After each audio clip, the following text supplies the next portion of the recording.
বিশ্বসেরা খেলোয়াড়দের একজন Lionel Messi, বিপরীতে দাঁড়িয়ে অন্যতম সেরা কোচদের একজন হোসে মরিনিয়ো। একসময় বার্সেলোনার কোচিং স্টাফে থাকলেও পরবর্তীতে এই পর্তুগিজ মাস্টারমাইন্ড ডাগ আউটে দাঁড়িয়েছিলেন মেসির প্রতিপক্ষ দলের দায়িত্বে। আর সেটাই নাকি মরিনিয়োকে আরো ভালো কোচ হতে ভূমিকা রেখেছে।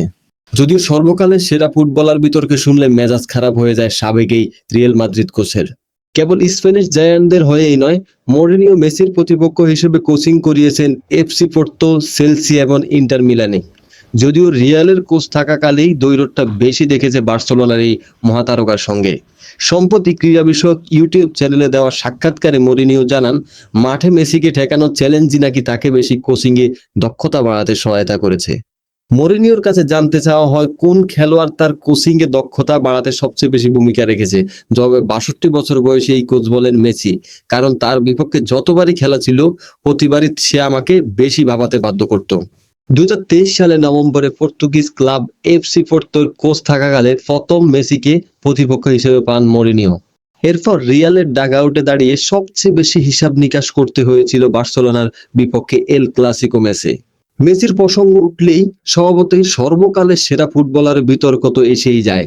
মরিনিয়োর সামনেও সেই প্রসঙ্গ তোলা হলে তিনি বিরক্তি প্রকাশ করে বলেন, আমার মতে এটি অন্যায্য এবং অন্যায়। যখনই আমি কাউকে এই আলোচনা করতে শুনি তখনই আমি এটি অপছন্দ করি। তরুণ প্রজন্ম এই বিষয়ে জানে। বিভিন্ন প্রজন্মের ফুটবলারদের মাঝে তুলনা দেখে মেজাজ বিগড়ে যায় জানিয়ে ব্যাখ্যা দিয়েছেন বর্তমানে তুর্কি ক্লাবের ফেনেরবাচের এই কোচ। তাদের সময়ের ফুটবল আর আজকের ফুটবল এক নয়।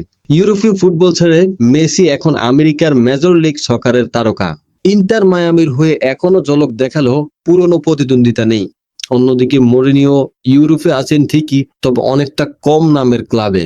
তুর্কি ক্লাব ফেনেরবাচে তিনি 2025-26 ইউএফা চ্যাম্পিয়ন লিগে তোলার লক্ষ্যে নেমেছেন। বুধবার পর্তুগিজ ক্লাব বেনেফিকার সঙ্গে প্লে অফের প্রথম লেগে খেলবে মরিনিয়োর দল। অন্যদিকে মেসির চোখে প্রথমবার মায়ামির হয়ে MLS এর শিরোপা জয়ের স্বপ্ন।